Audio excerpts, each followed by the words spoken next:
Assalamualaikum warahmatullahi wabarakatuh.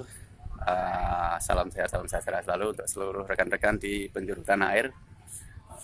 Hari ini Minggu tanggal 2 Oktober 2022. Kebetulan saya sekarang ini berada di rumah Tiban atau pesanggeran dari Raden Mas Said di wilayah Mbubaan, Desa Mbubaan, Girimarto, Kecamatan Wonogiri. Eh, tapi kali ini kita tidak akan membahas masalah lokasi ini di rumah Tiban, tapi kita akan membahas masalah status dari perangkat desa. Sebagaimana kita ketahui, mulai ramai pertanyaan terkait dengan status perangkat desa ini. Kemarin sempat ada wacana tentang perangkat desa PNS, ada pula perangkat desa menjadi P3K. Nah, sekarang muncul lagi wacana tentang status perangkat desa, yaitu status quo. Apakah status quo itu? Oke, simak terus konten dari Pak Wartos Desos. Jangan sampai ketinggalan informasi-informasi terbaru terkait perangkat desa, dan stakeholder tentang desa. Bagi teman yang baru bergabung, silakan tekan tombol subscribe, komen, like, dan share di media sosial rekan-rekan jika ini dirasa bermanfaat. Oke, tetap dari perantauan, semangat, tabah, ikhlas dalam menjalani kehidupan, selalu ada solusi dalam setiap permasalahan. Oh iya, ini anak saya, namanya Syakuila. Oke, simak terus, salam dari perantauan.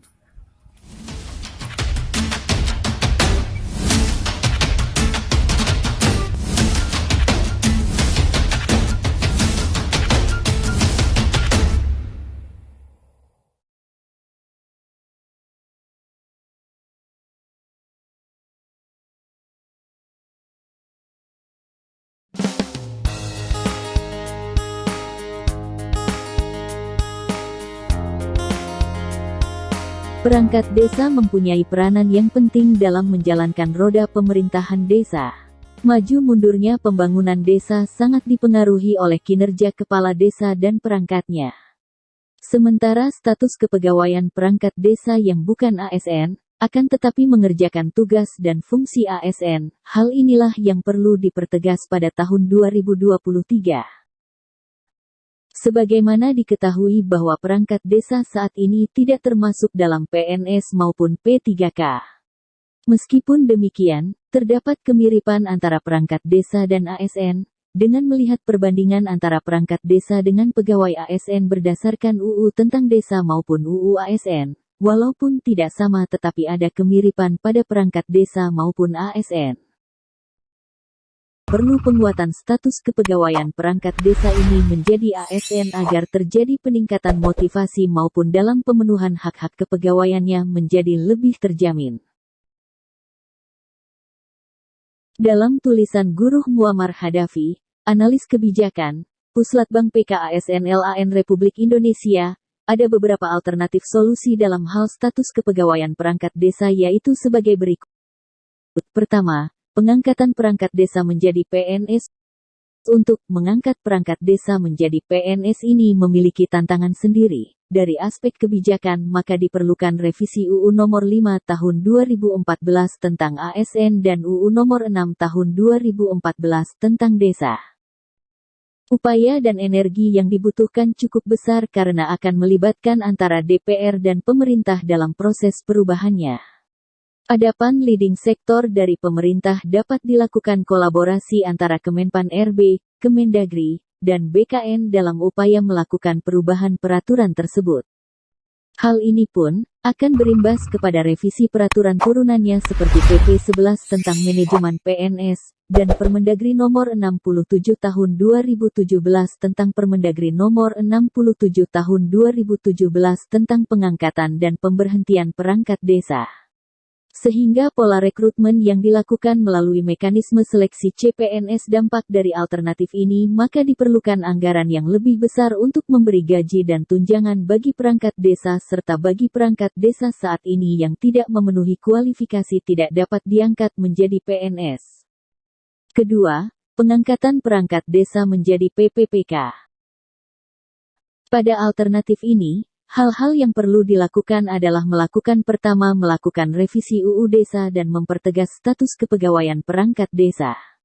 Kedua, dapat dilakukan revisi terhadap Peraturan Pemerintah Nomor 49 Tahun 2018 tentang Manajemen Pegawai Pemerintah dengan Perjanjian Kerja atau P3K, di mana membuat pasal-pasal tambahan yang mengatur status kepegawaian perangkat desa sebagai bagian dari P3K. Atau dapat dilakukan redefinisi terhadap jenis P3K yang semula diperuntukkan untuk JF dan JPT, memasukkan pula untuk tenaga administrasi. Alternatif lainnya dapat membuat Permenpan RB tentang JF Pamong Desa, di mana JF ini dikhususkan untuk diisi oleh perangkat desa. Hal tersebut selanjutnya dapat ditindaklanjuti dengan revisi Permendagri tentang pengangkatan dan pemberhentian perangkat desa yang diatur oleh Kemendagri. Dalam melaksanakan alternatif ini, maka Kemenpan RB, BKN dan Kemendagri khususnya Direktorat FPKAD dapat berkoordinasi untuk melakukan revisi kepada PP 49 Tahun 2018, Perpres Nomor 38 Tahun 2020 tentang jenis jabatan P3K.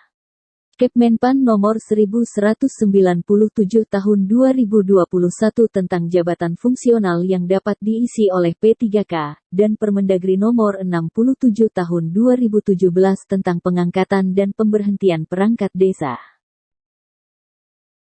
Sehingga pola rekrutmen yang dilakukan melalui mekanisme seleksi CP3K. Adapun dampak yang akan terjadi dari sisi anggaran, perlu penambahan untuk memberikan gaji dan tunjangan bagi perangkat desa. Ketiga, status quo sebagai pegawai pemerintah non-ASN. Status kepegawaian dari perangkat desa dapat seperti status quo saat ini. Sebagai pegawai pemerintah non-ASN, hal ini dapat dipilih jika beranggapan bahwa kepala desa mendapat keleluasaan dalam mengangkat atau memberhentikan perangkat desa dengan berdasarkan Permendagri 67 Tahun 2017. Sehingga tidak perlu mengubah UU Desa ataupun UU ASN. Meskipun demikian, perlu ada penjelasan atau revisi pada Surat Edaran Menpan RB nomor B-185-M.SM, pukul 2/3, 2022, tentang status kepegawaian di lingkungan instansi pemerintah pusat dan pemerintah daerah. Dalam surat edaran tersebut perlu menyebutkan tentang status kepegawaian perangkat desa. Adapun Kemendagri khususnya Direktorat FPKAD perlu merumuskan sebuah peraturan Mendagri yang mengatur standar kompetensi yang harus dimiliki oleh perangkat desa serta punishment dan reward bagi perangkat desa yang tidak mengembangkan kompetensi. Sehingga pola rekrutmennya melalui penunjukan dan kontrak oleh kepala desa. Adapun dampak dari alternatif ini adalah motivasi perangkat desa yang akan berpengaruh kepada kinerja karena status kepegawaiannya yang masih menggantung. Sehingga perlu strategi khusus dari Direktorat FPKAD maupun dari dinas yang mengurusi tentang pemerintahan desa dalam upaya-upaya meningkatkan motivasi perangkat desa. Oke, itu tadi solusi alternatif tentang status kepegawaian perangkat desa yang muncul di media online. Tentang bagaimana nantinya tentu kita tunggu kepastian dari pemerintah terkait dengan status dari perangkat desa. Mudah-mudahan pemerintah memberikan solusi yang positif, solusi yang paling bagus tentang perangkat desa. Dari kawasan Desa Bubaan, tepatnya di Rumah Tiban, tempat pesanggrahan dari Raden Mas Said, saya admin dari Bawar Desa. Dan terima kasih.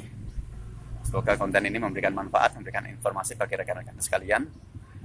Yang pasti tetap tabah, tawakal, ikhlas dalam menjalani kehidupan. Selalu ada solusi dalam setiap permasalahan. Assalamualaikum warahmatullahi wabarakatuh. Salam dari perantauan. Ayo, sekarang saatnya kita pulang.